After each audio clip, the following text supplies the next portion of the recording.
ఇదిగో ఈ కనిపిస్తున్న స్థలమే మా డాడీ కొనుక్కోకుండా వదిలేశాడు.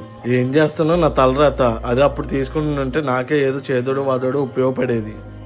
ఏ బాలు, ఇంత సడన్ గా వచ్చండి. అమ్మ నాన్న బాగున్నారా? బాగున్నాను పెద్దమ్మ.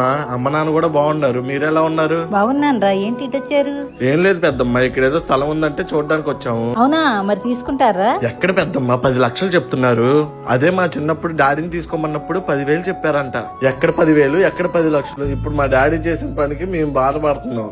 అప్పుడు మీ నాన్నకి కుదర తీసుకోలేదనుకో, ఇప్పుడు నువ్వేనా తీసుకోవచ్చు కదా. ఏంటి 10 లక్షలు పెట్టి తీసుకోవాలా? నాకు ఇంట్లో ఖర్చులకి పిల్లల స్కూల్ ఫీజులకే సరిపోతున్నాయి నా జీతం. ఇంకా 10 లక్షలు ఎక్కడి నుంచి ఆయన అప్పు తీసుకొచ్చి కట్టాలి పెద్దమ్మా. ఇప్పుడు నువ్వు ఎలాగ బాధ్యతల గురించి మాట్లాడుతున్నావు, మీ నాన్నకు కూడా అప్పుడు అవే బాధ్యతలు ఉన్నాయి కాబట్టి తీసుకొని ఉన్నాడు. ఇప్పుడు మీ నాన్న తీసుకోలేదని నువ్వు ఎలా అంటున్నావు? రేపు నీ పిల్లలు కూడా నువ్వు తీసుకోలేదని నిన్ను అలాగే అంటారు.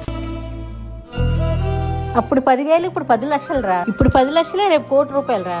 అప్పట్లో లోన్లు అప్పులు ఇచ్చేవాళ్ళు ఎవరు లేరురా. ఇప్పట్లో అలాంటి చాలా మార్గాలు వచ్చారా. అప్పు చేసినా తీసుకో, మంచి పనికే కదరా. ఇప్పుడు తీసుకుంటే రేపు నీ పిల్లలకు ఉపయోగపడుతుంది. మీ పెద్దమ్మ చెప్పిన మాట కూడా నిజమే కదండి. మీ నాన్న చేసిన తప్పు మాత్రం మీరు చేయమాకండి.